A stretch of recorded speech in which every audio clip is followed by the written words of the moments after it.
All right, welcome to The Hill on News Nation once again. Good to have you in. I'm Blake Berman, joined today by Bob Cusack, editor-in-chief of The Hill, Rena Shaw, Republican strategist and former Capitol Hill senior aide.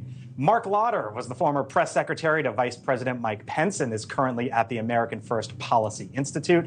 And Johanna Maska is a former Obama official and a News Nation contributor. Hello to you all. Lots of news that we will get to soon. But first, another potential indictment against Donald Trump dominating political headlines. But meantime, the former president is also facing a fast-rising name in the Republican field.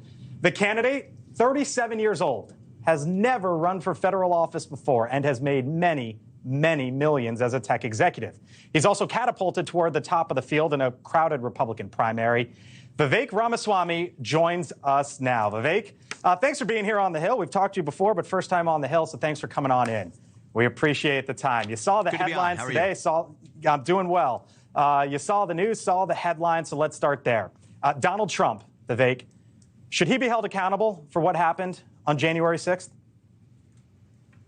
I think he should be held accountable at the ballot box, not at the behest of a federal administrative police state. I think it is a bad idea for this country to make a pattern out of using police power to indict a lead political opponent in the middle of an election. And make no mistake, it would be, and I'm now polling at third in the GOP primary field, it would be a lot easier for me if Trump were not in this race.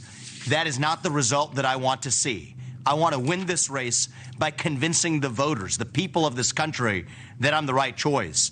And I think it will set a disastrous national precedent if we're actually recharacterizing what was really a bad judgment as something that was illegal for the purpose of achieving a political end. You know, just after January 6th, 6 days later, you tweeted the following, well before you were in this race. You said, quote, "What Trump did last week was wrong, downright abhorrent, plain and simple." Those were your words. You stand by them? I do. And I said that it's a bad judgment. I said it then. I say it now.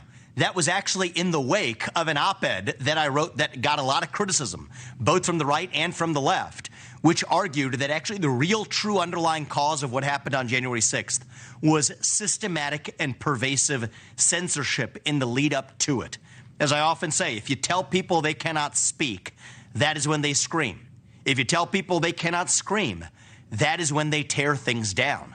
The government and government actors in the administrative state were working with tech executives to silence through the back door what government could not censor through the front door under the Constitution.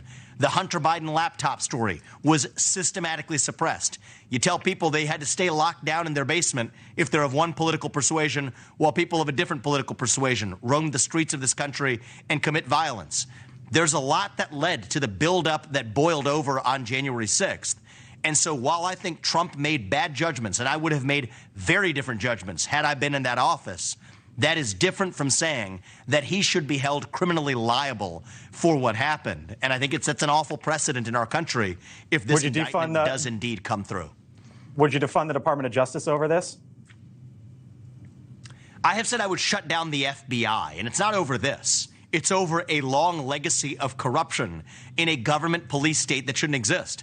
I think that in many cases, there's actually a great book. My family is reading it right now, G-Man. It's a Pulitzer Prize-winning historical account of J. Edgar Hoover and his toxic influence on what is still the J. Edgar Hoover FBI. It is the J. Edgar Hoover building of the FBI that people still report into every day. So I have said that I would shut down the FBI. Yeah, I hear you on shutting down the FBI. We heard from the FBI director himself, Christopher Wray, last week. He was testifying up on Capitol Hill, and he was asked about this very possibility. Here's what he said, and I'll get your response on the other side. We would have hundreds more violent criminals out on the street, scores of threats from the Chinese Communist Party being left unaddressed. We have close to 400, I think it is somewhere between 300 and 400 investigations into the leadership of the cartels trafficking that fentanyl. So you would have a significantly greater threat from the southwest border from the cartels. He's essentially saying shutting down the FBI would be awful for this country. Vivek? Well, look, I think we've heard those arguments from the FBI before, even in the context of partial government shutdowns in the case of debt ceiling negotiations over the last half decade. None of those catastrophes that they warned of actually came to pass.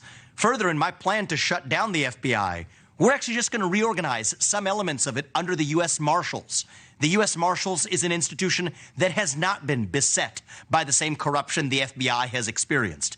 Same thing with respect to the DEA. He brought up drug cases. The DEA is in many cases pursuing some of the exact same cases that the FBI is, doing it in parallel but in a separate silo. Not only is that inefficient, it is a formula for corruption. So my plan to shut down the FBI, this is not some rhetorical political promise. It's a very pragmatic vision of how to run the U.S. government in a way that is accountable to the people. Is it practical?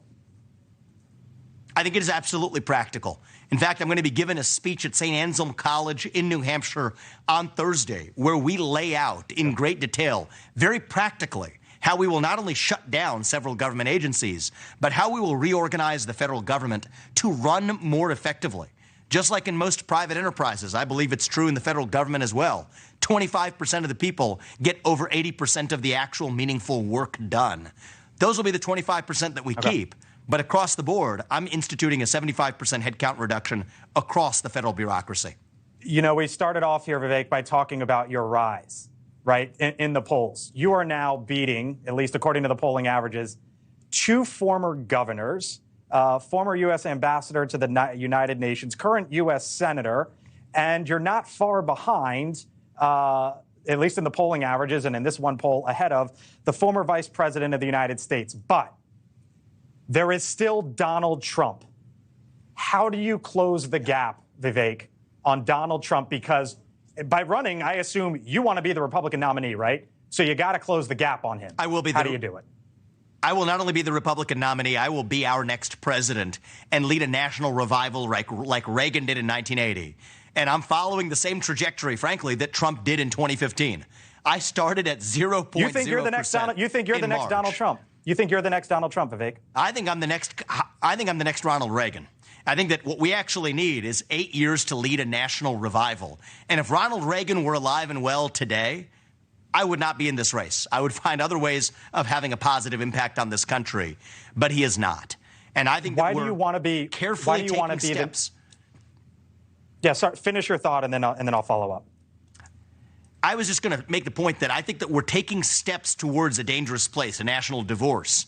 I want to lead us towards national unity, and I think I'm the best positioned candidate in this Republican field to deliver a landslide election in the general election, and that's what I intend to do. I guess my last one for you, Vivek, and thanks for the time, is why do you think, or at least want to be the next Ronald Reagan, and not specifically the next Donald Trump? Because I think at the end of Reagan's second term, the country was more united than when he took over on the first day of his first term. And that's one of the key metrics I want to be measured against.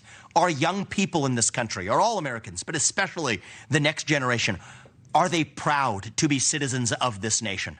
I actually agree with a lot of Trump's policies. We have some small policy disagreements, but by and large, I am an America First conservative.